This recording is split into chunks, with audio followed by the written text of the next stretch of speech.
அல்ஹம்துலில்லாஹ் ஈத் நல்லபடியாக முடிஞ்சாச்சு. ஈத் முடிஞ்சுட்டு ஒரு குட்டியாக அவுட்டிங் போகலான்னு சொல்லிட்டு ஜெமினி பிரிட்ஜ் கீழே இருக்க கலைஞர் பார்க்குக்கு தான் வந்து நான் அன்றைக்கி போயிருந்தோம். இதுவே ஒரு 3 மாதத்துக்கு முன்னாடி இந்த பார்க் என்ன ஒரு ஹைப் கொடுத்துச்சு, போகவே முடியாது, கூட்ட நெரிசலாக இருந்தது. ஆனால் இப்போ போய் பாருங்கள், காக்கா கூட இல்லை, அவ்வளோ காலியாக இருக்குது. இப்போ போய் சுற்றி பார்க்கறதுக்கு இந்த பார்க் வந்து நல்லாவே இருந்தது.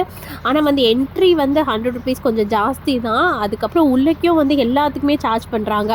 பேர்ட்ஸ் ஃபீடிங்க்கு 500 டிக்கெட் வேண்டாம் சும்மா பார்த்துட்டு வரவே போதும்னு சொல்லிட்டு சும்மா பேர்ட்ஸ் பார்க் மட்டும் போயிருந்தோம். அதுக்கே வந்து 150 அடல்ட்டுக்கு. பேர்ட்ஸ் பார்க்கில் போயிட்டு அதுக்கப்புறம் வந்து இங்கே பிடிச்சதே எனக்கு பார்த்திங்கன்னா இந்த கிளாஸ் ஹவுஸ் தான் எனக்கு ரொம்பவே பிடிச்சிருந்தது. ஃபீடிங்க்கு ஒரு ரேட்டு, சும்மா பார்க்கறதுக்கு ஒரு ரேட்டுன்னு சொல்லிட்டு 2 ரேட்டாக வச்சுருக்காங்க பேர்ட்ஸ் பார்க்லேயே. அதுக்கப்புறம் மிஸ்டெல்லாம் போயிருந்தோம். இதெல்லாம் வந்து ஃப்ரீ தான், இதெல்லாம் சும்மா போகலாம். ஆனால் மிஸ்ட் வந்து கொஞ்சம் 1 ஹவருக்கு ஒன்ஸ் அந்த மாதிரி வருது. இந்த கிளாஸ் ஹவுஸ்குள்ளே போகிறதுக்கு வந்து 50 ருபீஸ் டிக்கெட்டு. இதுவும் சூப்பராக இருந்தது. ஆனால் 50 ருபீஸ்க்கு ஓகே தான். நல்லா பிளான்ட்ஸ்லாம் வந்து இன்டோர் பிளான்ட்ஸ், அவுட்டோர் பிளான்ட்ஸ் எல்லாமே வச்சுருந்தாங்க. சூப்பராக மெயின்டைன் பண்ணி வச்சுருந்தாங்க.